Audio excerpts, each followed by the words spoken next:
Hey guys, what's up? Welcome back to another episode. Today we're going to be tying a fly, and the fly we're going to be tying today is called the meat whistle, and it's a great bass fly. I don't exactly know who tied it, but I know it's a great bass fly. Today we're going to be tying it in black, and so for the materials, we're going to need some black zonker, some Flashabou of your choice, some lead wrap. For the hook, we're just going to be using a jig hook here. You can use any hook, any jig hook that you want. And you're also going to want a cone on there. Okay, and now the first step you're going to do is to actually wrap in front of the cone. So you're just going to wrap the whole way down. Just cover the shank pretty good with some thread. Go back to about the bend of the hook or the barb of the hook. Just gonna wrap back over my thread there. Then I cut my thread.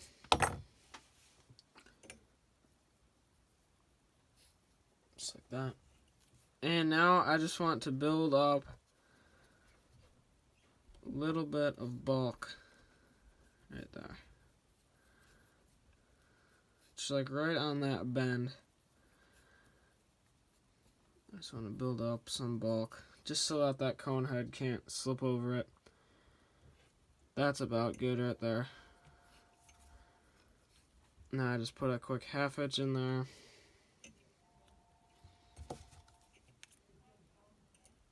Trim that. Slide my cone over. Just like that. Okay. Now we're just going to take our large lead wrap here. And we're just going to start in the back or the middle. And we're just going to wrap up to the cone head. Like that. Just break it off with your fingernail. It's pretty easy to do. I'm just going to continue wrapping that up. Okay, and then I just kind of want to push the lead into the cone head. And that will just kind of secure that cone there. So it won't be moving around and stuff. Just like that. That'll create a nice taper to our fly. That nice taper that we want. Okay, then I start my thread. And I just want to go right back over that lead. Just secure that lead wrap down there. You can put a little glue on there. I just don't really like to. Just going to readjust real quick. Okay. Then we want to wrap back to the barb. Like that. Okay, perfect. Now we want to take our rabbit strip here. Pull a little bit out. And I like this to be fairly long. Just really however you like it. Really just depends on the size of bass that you're going to be fishing. But I like it pretty long. This is about, I don't know, maybe the length of my middle finger. Okay. Just going to shorten that up a little bit maybe. Just like that. That's perfect right there.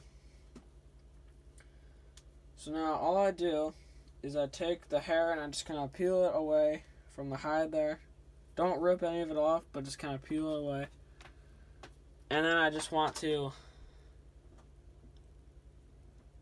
poke a hole into the hide with my hook.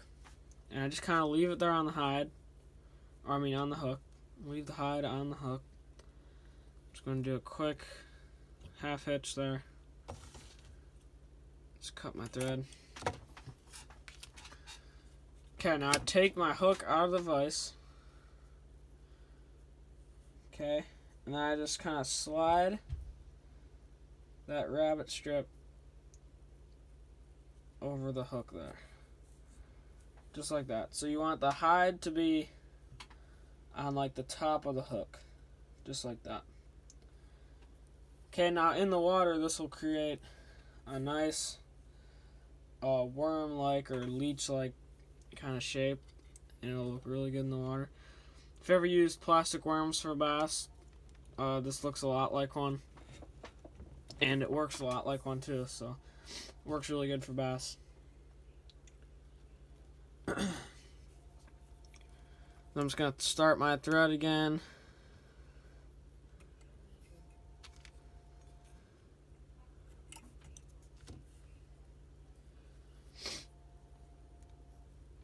I just want to go back to the barb of the hook.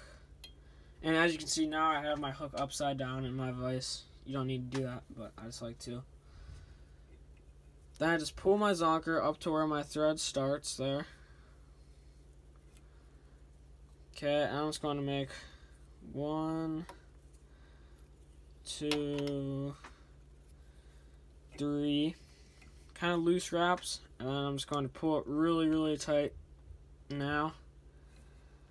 Then I just wrap back over everything, and I bring my thread up to the cone, just like that. And make sure my zonker's all good. Sorry about that. Okay, now, like I said, just wrap my thread up to the front here, like so. And then I just take the rest of this zonker, it's kind of hanging out on the other side, and I just wrap it forward like I would a hackle or chenille, anything that you would wrap. Just wrap it forward, and I just wrap it up to the cone. And this just makes a nice body. Just like that. I just wrap it up to the cone like I said. But now I'm just going to stop right there. Just kind of bring my thread right into there. My vise just came loose. Tighten that.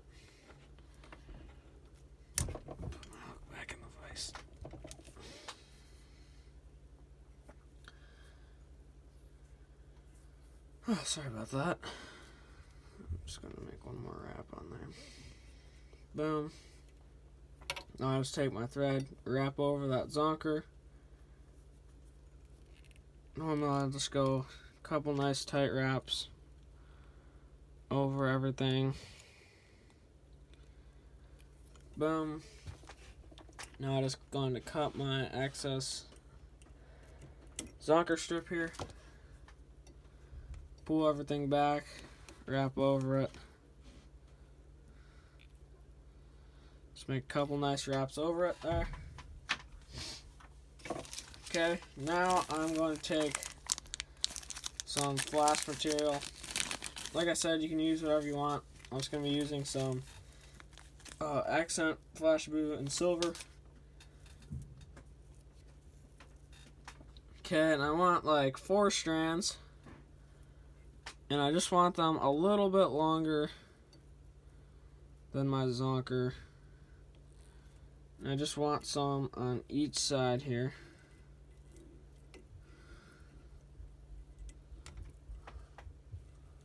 Just like that. I'm just going to wrap back over a little bit.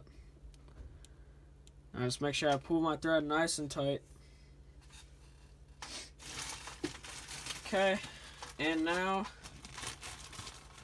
I forgot to mention this, but I am going to be using some black UV ice dub just around the collar. You don't need to use this, but I just like to just kind of cover up my thread a little bit. If I have a lot of thread in the collar, I'll just use this. And you don't want super thick, but you do want a pretty good amount, just so that you can wrap over it and your thread won't show. Just pull all my materials back, make it just a couple wraps with my dubbing, then just take a couple wraps with my thread in between the dubbing. Looks all good. I might just add a little bit more.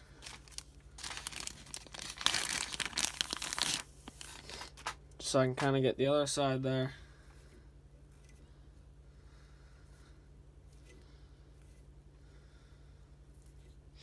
can get your hands a little, or your fingers a little wet if you need to.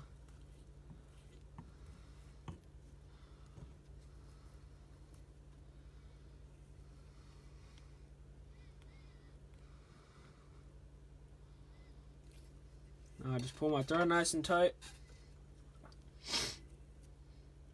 and I will whip finish.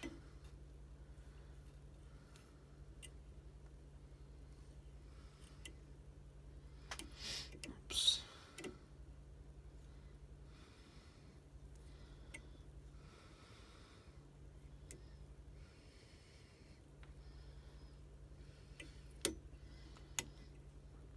Pull it nice and tight, make sure everything's nice and cinched down. Just gonna come in, cut my thread. Now I'm going to take my thread and I'm going to start it again in front of the cone. Right where that bend kind of is. I'm just gonna make a couple wraps of thread. Just kind of make sure that that cone isn't going to slip off. It's going to stay where it is. Pull that nice and tight. Just make a few more wraps. Now, take my whip finish tool.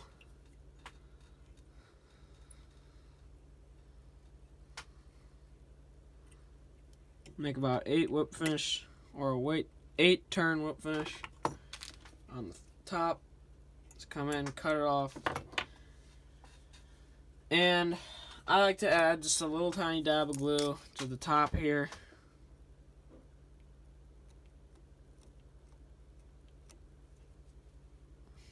Just use whatever glue you want.